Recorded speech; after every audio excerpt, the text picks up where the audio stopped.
Hello दोस्तों, मैं जागृति एजुकेशन चैनल में आपका स्वागत करती हूँ। आज आप लोगों के लिए मैं जीके जीएस का प्रैक्टिस सेट लेके आई हूँ जो आपके आने वाले एग्जाम के लिए बहुत ही उपयोगी है। तो आप इसको पढ़िए और नोट डाउन भी कर लीजिए। तो ये रहा आपका फर्स्ट क्वेश्चन। विजयवाड़ा शहर निम्नलिखित में से किस नदी के किनारे स्थित है? आंसर है कृष्णा, यानी कृष्णा नदी के किनारे स्थित है। अब विजयवाड़ा क्या है? विजयवाड़ा जो आंध्र प्रदेश राज्य में है, यह आंध्र प्रदेश का दूसरा सबसे बड़ा शहर है और कृष्णा नदी के तट पर है। कनकदुर्ग दुर्गा माता का मंदिर जो सबसे प्राचीन है वो विजयवाड़ा में ही है। तो इसका आंसर है कृष्णानगर। जादूगुड़ा निम्न में से किसके लिए प्रसिद्ध है? जादूगुड़ा निम्न में से किसके लिए प्रसिद्ध है? ऑप्शन नहीं दिए, डायरेक्ट आंसर दे दिए हैं। तो ये यूरेनियम के लिए प्रसिद्ध है। आपको यहाँ क्वेश्चन आंसर हम करा रहे हैं, ऑप्शन नहीं दे रहे हैं क्योंकि ये आए हुए क्वेश्चन हैं आपके जहाँ जहाँ से आए हैं वो सब भी यहाँ पे राइट कर दिए हैं। जैसे यूपी पीएससी में 2007 में आया, यूपी पीसीएस में आया ये, और ऊपर का एसएससी में आया था, 2020 में आया था। तो ऐसे क्वेश्चन जो अपडेट हुए हैं, जो आए हुए हैं जहाँ जहाँ से, वो भी आपको बता दें क्योंकि ये मोस्ट इंपॉर्टेंट क्वेश्चन है जो आपके जो भी एग्जाम आप स्टेट लेवल का दे रहे हैं या आयोग से जो कोई भी एग्जाम का आ रहा है तो आप इसमें ये क्वेश्चन आ सकते हैं। तो इसलिए जहाँ आया हुआ है वो भी यहाँ पे राइट किया गया है। तो आपको जानना चाहिए कि जादूगुड़ा जैसे क्वेश्चन किया गया, इसके घुमा के भी क्वेश्चन कर सकता है। कभी कभी पूछ सकता है कि जादूगुड़ा किस राज्य में है, तो आपको जानना जरूरी हो जाएगा कि झारखंड में है। यह झारखंड में पूर्वी सिंहभूम जिले में है और यूरेनियम की खानों के लिए मशहूर है। तो यूरेनियम के खानों के लिए मशहूर है जादूगुड़ा, जो कि झारखंड में है। ये आपका मोस्ट इंपॉर्टेंट क्वेश्चन है। इसके आगे आरआरबी में आया हुआ है 2003 में। ये थर्ड क्वेश्चन, निम्नलिखित में से कौन सा शहर गंगा के तट पर नहीं बसा है? अब इसमें कौन सा नहीं बसा है? ऑप्शन में था कि बसा क्या है, दिल्ली नहीं बसा है, यानी दिल्ली नहीं बसा है तो किस नदी के किनारे पर है? तो यमुना नदी के। तो यमुना नदी के तट पर है दिल्ली। और इसके पहले गंगा पूछा है तो गंगा में से कौन से शहर हैं कभी पूछ लिया, तो मोस्ट इंपॉर्टेंट शहर है इसमें जैसे प्रयागराज, हरिद्वार, प्रयागराज, काशी यानी वाराणसी, ये सब गंगा के तट पर निकल बसने वाले प्रमुख शहर हैं। दिल्ली गंगा के तट पर नहीं है, यमुना के तट पर है। ये रहा आपका अगला क्वेश्चन। पश्चिमी हिमालय संसाधन प्रदेश के प्रमुख संसाधन क्या है? तो इसका राइट आंसर है वन, यानी वन जो है वो पश्चिमी हिमालय संसाधन का प्रमुख संसाधन है। क्वेश्चन नंबर 5, गंगा के मैदान की पुरानी कछारी मिट्टी कहलाती है? तो आंसर है बांगर। इसका सही उत्तर है बांगर। तो गंगा के मैदान की पुरानी कछारी जो है वो मिट्टी क्या कहलाती है? बांगर कहलाती है। अब इसमें ये होता है कि बांगर और खादर दो प्रकार की मिट्टियां, जलोढ़ मिट्टी पाई जाती है। अब ये दोनों का वर्णन अगर अलग अलग पूछा गया तो बांगर किसे कहते हैं, खादर किसे कहते हैं, ऐसा भी क्वेश्चन बन सकता है। अब पूछा गया पुरानी कछारी मिट्टी कौन है, तो बांगर है। तो नई कछारी मिट्टी कौन है, तो नई क्या होगी? खादर होगी। बांगर क्या होता है? बांगर जो है भूमि उच्च भाग को कहा जाता है, जो प्रतिवर्ष बहाकर लाई जाने वाली अधिक उपजाऊ मिट्टी जो है, मृदा है, वो खादर कहलाती है। लेकिन जहाँ पर बाढ़ नहीं आता, पुरानी मिट्टी पाई रहती है, उसे हम बांगर जलोढ़ कहते हैं। यानी कि जो गंगा के मैदान की पुरानी कछारी मिट्टी है, जहाँ बाढ़ें कम कम आती हैं और पुरानी मिट्टी पड़ी रहती है, तो उसे हम बांगर कहते हैं। लेकिन प्रतिवर्ष जो नदियों के साथ बहाकर लाई जाने वाली उपजाऊ मृदा होती है, जिसको हम खादर कहते हैं, यानी खादर को उपजाऊ। अब इसमें याद कैसे करेंगे कि नई मिट्टी किसे कहते हैं? खादर को कहते हैं, क्योंकि खाद पानी डालने से मिट्टी उपजाऊ हो जाती है। तो उपजाऊ मिट्टी बहाकर लाई गई उपजाऊ मिट्टी को खादर कहेंगे और बांगर यानी पुरानी मिट्टी को कहेंगे। तो नेक्स्ट क्वेश्चन है, ओंकारेश्वर परियोजना निम्नलिखित नदियों में से किस एक से संबंध है? क्वेश्चन ऐसा हूबहू पूछा गया था, ऑप्शन दिए गए थे, इसमें सिर्फ राइट आंसर आपको दे रहे हैं। तो इसका आंसर है ताप्ती नदी, यानी तापी नदी पर ओंकारेश्वर परियोजना है। ओंकारेश्वर परियोजना ताप्ती नदी पर है। ये यूपीएससी 2008 में पूछा गया था, यूपी पीसीएस में भी आ सकता है, आरओ में भी आने की संभावना है। निम्नलिखित में से कौन सा जनजातीय समूह मणिपुर में पाया जाता है? तो कुकी जनजाति जो है वो मणिपुर में पाई जाती है। इसमें बताया गया एसएससी 2014 में पूछा गया है, बहुत बार पीसीएस में आया है। अब इसमें सन राइट नहीं है, हमने कई बार इसको पढ़ा है। तो कुकी जनजाति के अलावा कौन कौन सी जाति मणिपुर में पाई जाती है ये भी जानना जरूरी है। नागा, चिन, ये भी जाति पाई जाती है। कुकी, ये नागा, चिन, कुकी ये सब पहाड़ियों पर रहती थे। मितई जनजाति या मैतेई पंगल जाति जो है ये घाटियों और वादियों में रहती थी। विष्णुप्रिया भी एक जाति है जो मणिपुर में पाई जाती है। तो मणिपुर में कुकी जनजाति पाई जाती है, इसके अलावा नागा, चिन, मितई या मैतेई पंगल भी पाई जाती है। भारत में कुल उत्पादक विद्युत में परमाणु शक्ति का भाग है, यानी जितनी भी उत्पादन होती है विद्युत यानी लाइट बिजली का, तो उसमें परमाणु शक्ति का कितना भाग है? इसमें आंसर है 2%। यूपीपीसीएस में पाया गया था, यानी ये पीसीएस का क्वेश्चन 2013 का है जो कि आपके लिए मोस्ट इंपॉर्टेंट है। अब इसमें ये सोचना है कि इस बार हमको परमाणु का पूछ लिया, लगातार पूछा जा रहा है ये क्वेश्चन। कभी जल के लिए पूछ दिया जाता है तो कभी कोयले के लिए पूछ दिया जाता है। अब आपको जानना ये जरूरी है कि इसमें आपको कितने कितने % पाया जाता है। तो इसमें हम बता दें कि 60% किससे उत्पादित होती है बिजली? तो कोयले से होती है। किससे होती है? कोयले से होती है। कोयले से 60% होती है। इसके बाद 22% वाटर से होता है, यानी जल से होता है। तो 60% सबसे ज़्यादा कुल उत्पादन बिजली में कोयला से होता है 60%, उसके बाद जल से होता है 22%, बाकी सब % थोड़े थोड़े आ जाते हैं जितने भी साधन है बिजली उत्पादन के। तो परमाणु का कितना % है? तो 2% है, जो आपके सामने राइट है आंसर। नेक्स्ट क्वेश्चन है, निम्नलिखित में से किस महासागर में सेशेल्स गणराज्य स्थित है? सेशेल्स गणराज्य किस महासागर में स्थित है? तो ये आपका आंसर है हिंद महासागर में। आरआरबी 2018 में पूछा गया था और ये रहा आपके पास क्वेश्चन का आंसर, हिंद महासागर। ये भी क्वेश्चन इंपॉर्टेंट है। नेक्स्ट क्वेश्चन है, निम्नलिखित में से किस प्रकार की मिट्टी को रेगूर मिट्टी के नाम से भी जाना जाता है? तो काली मिट्टी को रेगूर मिट्टी के नाम से भी जाना जाता है। मोस्ट इंपॉर्टेंट है कि काली मिट्टी को रेगूर मिट्टी के नाम से भी जाना जाता है और वही काली मिट्टी है रेगूर मिट्टी। तो इसको काली मिट्टी कहाँ कहाँ पाई जाती है? सबसे ज़्यादा ये महाराष्ट्र में पाई जाती है और गुजरात में पाई जाती है, यानी पश्चिमी भागों में पाई जाती है ये काली मिट्टी। काली मिट्टी में सबसे ज़्यादा उपज क्या होता है? तो कपास का उपज होता है। कभी कभी क्वेश्चन पूछा जाता है कपास कौन सी मिट्टी में मतलब उत्पादन होता है? तो कपास का उत्पादन कौन सी मिट्टी में होता है? काली मिट्टी में होता है। या पूछ लिए कपास का उत्पादन सबसे ज़्यादा उत्पादन करने वाला राज्य कौन सा है? तो महाराष्ट्र है।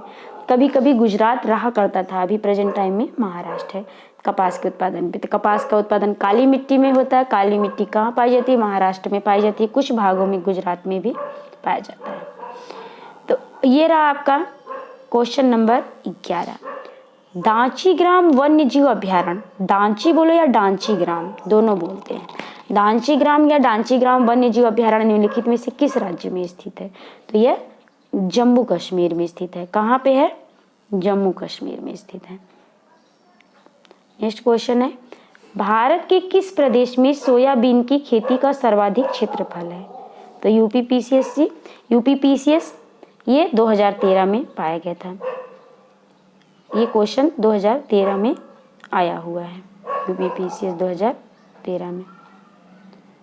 ये रहा आपका मध्य प्रदेश। नेक्स्ट क्वेश्चन, रिहंद बांध परियोजना से किन राज्यों की सिंचाई होती है? रिहंद बांध परियोजना से किन राज्यों की सिंचाई होती है? उत्तर प्रदेश की। किसकी होती है? उत्तर प्रदेश की। अब ये सोचो रिहंद बांध कैसे बना, रिहंद बांध कहाँ पे है, किस राज्य में है?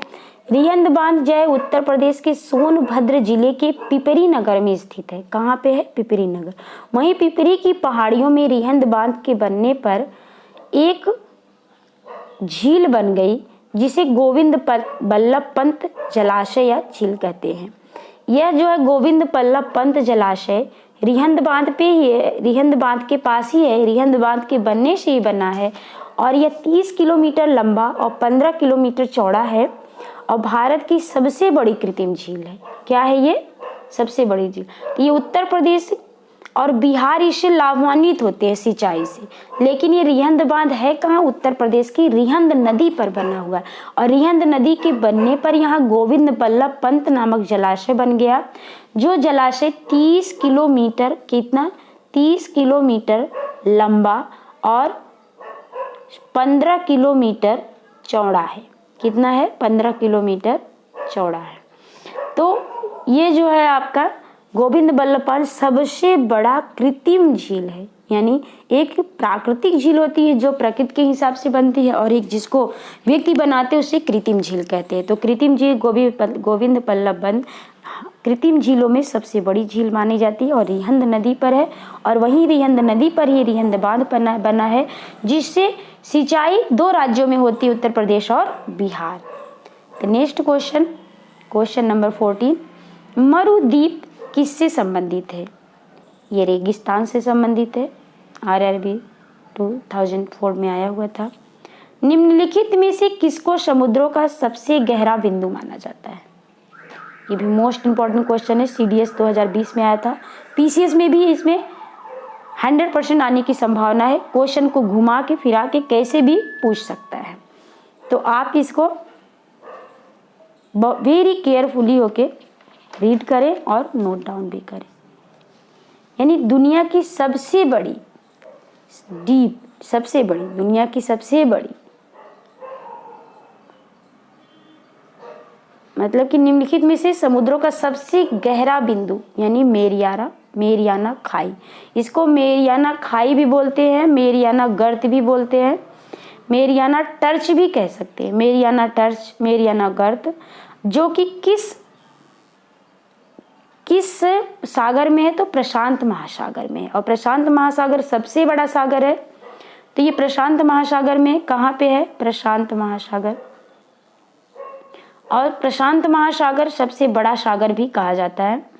मेरियाना खाई वहीं पर है और ये अर्धचंद्राकार है और इसकी कुल लंबाई 2550 किलोमीटर है। कितनी है? 2550 किलोमीटर। किसकी गहराई? कुल लंबाई इसकी 2550 है और चौड़ाई इसकी है 69 किलोमीटर यानी 69 किलोमीटर है। अगर मील में देखा जाए तो 158 मील चौड़ा लंबाई है और 43 मील इसकी चौड़ाई है। तो मेरियाना खाई प्रशांत महासागर में जो सबसे गहरा खाई है, सबसे गहरी खाई है। नेक्स्ट क्वेश्चन ये रहा, श्वेत क्रांति। श्वेत क्रांति का संबंध किससे है? यानी व्हाइट रेवोल्यूशन किससे संबंधित है? तो आंसर है इसका दुग्ध उत्पादन से। किससे है? दुग्ध उत्पादन से। SSC 2013 में पूछा गया था। श्वेत क्रांति कब स्टार्ट हुई? तो श्वेत क्रांति 1970 में। कब स्टार्ट हुई? 1970 में सबसे पहले इसकी स्टार्टिंग हुई। इसको ऑपरेशन फ्लड के नाम से भी जाना जाता है। किसके नाम से जाना जाता है? ऑपरेशन फ्लड के नाम से जाना जाता है। और दुनिया के सबसे बड़ी डेयरी विकास कार्यक्रम का नेतृत्व, दुनिया के सबसे बड़े डेयरी विकास कार्यक्रम का नेतृत्व वर्गीस कुरियन ने किया था। किसने किया था? वर्गीस कुरियन ने किया था। और वहीं से श्वेत क्रांति की स्टार्ट हुई 1970 में। भारत में सबसे अधिक दाल का उत्पादन कौन सा राज्य करता है? तो ये राजस्थान करता है। भारत की सबसे बड़ी जनजाति कौन सी है? गोंड जनजाति है। ये मोस्ट इंपॉर्टेंट क्वेश्चन है।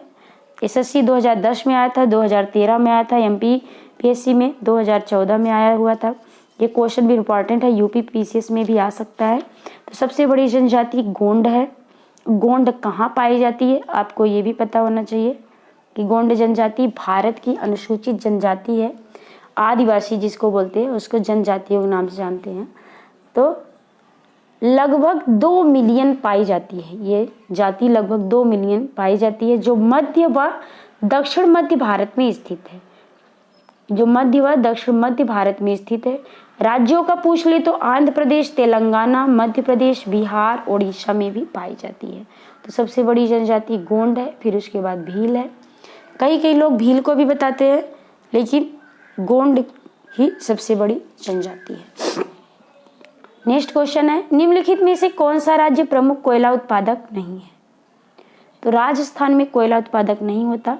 अच्छा, राजस्थान में कोयला उत्पादक नहीं होता है तो इसका राइट आंसर क्या है? राजस्थान है। RRB 2013 में आया हुआ था। अब इसमें जानने की ये जरूरत है कि अगर राज्य प्रमुख कोयला उत्पादक राजस्थान में नहीं होता तो सबसे ज्यादा कहाँ पे होता है? तो सबसे बड़ा शहर वो कौन सा है जहाँ पर कोयला उत्पादन होता है? तो छत्तीसगढ़ में सबसे ज़्यादा कोयला उत्पादन पाया जाता है। इसके पहले झारखंड था कोयला उत्पादन के मामले में, लेकिन अब छत्तीसगढ़ देश का सबसे बड़ा कोयला उत्पादक राज्य बन गया है।